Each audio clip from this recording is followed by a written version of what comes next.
Narito tayo ngayon upang matunghayan ang nagiinit, nagbabaga at talaga namang usap-usapan at nagtitrending na latest issue ni Ate Erica.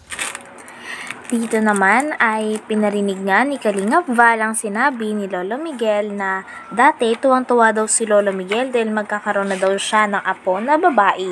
Ngunit paglaki nito ay nagulat nga si Lolo Miguel dahil parang bigla daw nagkasungay si Ate Erica.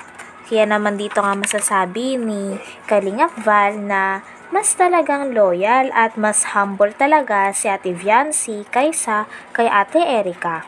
Talagang napakaraming lamang nga ni Ate Viancy kaysa kay Ate Erica. Dalawa lang po. Ayan, no? Nalalagaan namin. Tuwa-tuwa nga ako. Unang apo ko sa babae.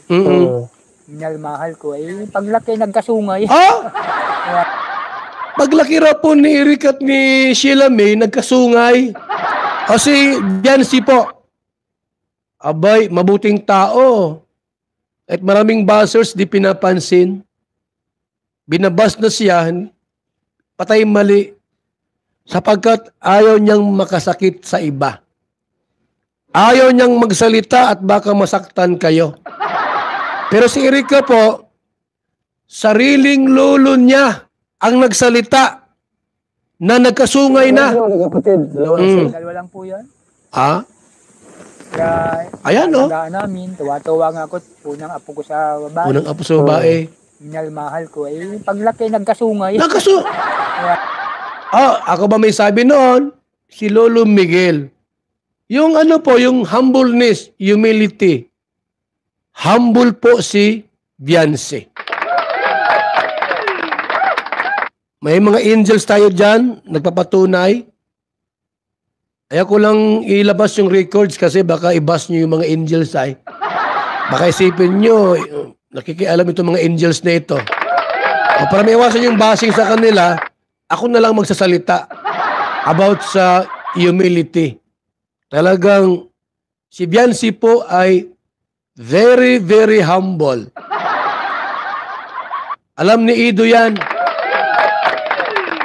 Anong sabi ni Ido sa akin? Grabe, Kuya Bal, si Viancy. Napaka-humble talaga. Sabi ko, ba't mo nasabi, Ido, na si Viancy ay napaka-humble? Naapakan ko na, hindi pa nagreklamo. Ha? Minsan nagbiro ako ng medyo hindi maganda, di malamang nagtawa pa nga. Di malamang nasaktan sa biro ko. Very humble talaga, Kuya Bal. Saka tapat siya sa Kalingap. Ayaw tumanggap ng mga kung saan galing na bigay. Binigyan ni Dr. Love ng regalo. Sabi ni Viancy, alam ba ni Kalingap Rab yan?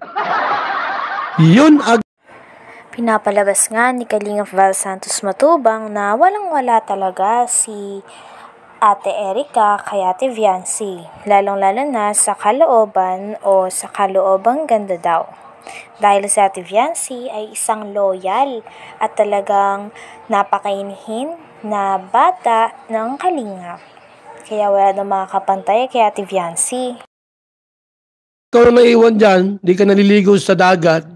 Anong sagot sa akin? Kuya, baka maglangoy yung pilik mata ko. Maraming ganyan po, mga piking pilik mata. Pilit magpaganda. Subalit, anong sabi dito mga Kalingap? Sa live natin ito, pag-uusapan natin ang kaibahan ng maganda at may itsura.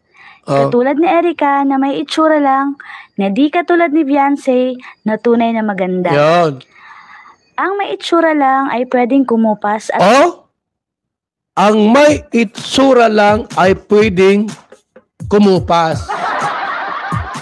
Pero ang maganda po, mga Kalingap, habang panahon... Ang may itsura lang na di katulad ni Viancy na tunay na maganda. Yan. Ang may itsura lang ay pwedeng kumupas at maglaho. Pwede. Subalit ang tunay na ganda, kailanman ay hindi mapapawi. Yan! Si Viancy na Kalingap Angel ay tunay na maganda. Wow! Mula sa kanyang panlabas na anyo hanggang sa kanyang kalooban. Ang mga Kalingap, mga kaibigan, habang tumatagal po, ilang taon na sa Beyonce ngayon? Alam niyo ilang taon na sa Beyonce? Hindi daw po, ilang taon na si Beyonce? Alam niyo ilang taon na si Beyonce? Sige, sabihin niyo kung ilang taon na si Beyonce. Ilang taon na si Beyonce ngayon? 17? Or 18? Or 16? Mga kalingap. Habang tumatagal, habang nagdadalaga po si Beyonce, lalong gumaganda. Yung isa dyan, habang tumatanda, kumukupas. Bakit po? Inaninigarilyo ay nagbibip pa. Nagbibip po mga kalingap. May bisyo pala ini. May bisyo po.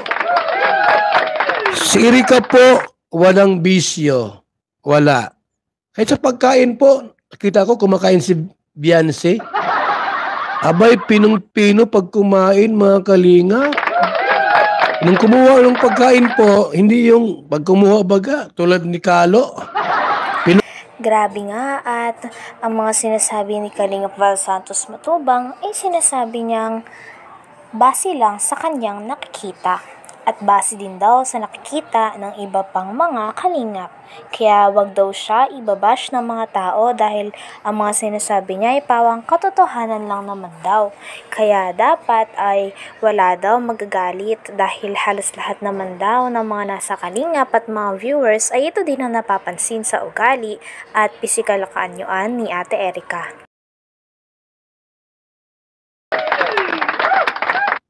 Yung isa dyan, habang tumatanda, kumukupas. Bakit po? Inaninigarilyo ay nagbibip pa. Nagbibip po mga kalingap. May bisyo pala ini. May bisyo po. Si Erika po, walang bisyo. Wala. Kahit sa pagkain po, nakita ko kumakain si Beyonce. Abay, pinong-pino pag kumain, mga kalinga. Nung kumuha ng pagkain po, hindi yung pag kumuha baga, tulad ni Kalo. Pinupuno yung plato, pinupuno ni Kalo yung plato. Ay, pero si Beyonce po, very cute. Kumuha ng kanin, 2 kutsara lang. Kumuha ng ulam, unti-unti lang po. Hindi puno yung plato.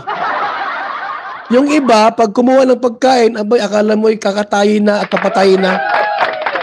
Very cute. At talagang pinong-pino po si Beyonce. Habang nagdadalaga, nagkakaedad, grabe mga kalinga, lalabas ang ganda niya pag nag-20 years old na po yan. Matangkad po. Mataas si Beyonce. Ma-5'5" yan. Si Erika po, baka mag-flat 5 lang ito. Baka mag-flat 5 lang ito, mga kalinga. Pero si Beyonce po, baka mag-5'5" ito. Grabing ganda ni Beyonce. Ito'y makasuot ng mga hikaw, porosilas, kwintas. Ay baka magandang lalo ito, mga kaibigan. Alam mo yung mga babaeng, sosyalista, pati yung paa mayroon niyang kwintas. Ay, maganda kay Beyonce yan, Yung pang model, ang suot. I-vlog ko si Beyonce po, mga kaibig. Gusto niyo pa i-vlog ko si Beyonce? Na para nakapang model, Tapos, maglalakad siyang gayaan, pakimbot-kimbot. Naku, baka si Edo lalong ma-inlove. Salamat na lang po na si Edo. Hanggang dito na lamang muna ang ating nag-iinit, nagbabaga, pinag-uusapan at talaga ng mga nagtitrending na latest issue ni Ate Erika. Maraming salamat sa inyong panunood. Hanggang sa muli. Bye!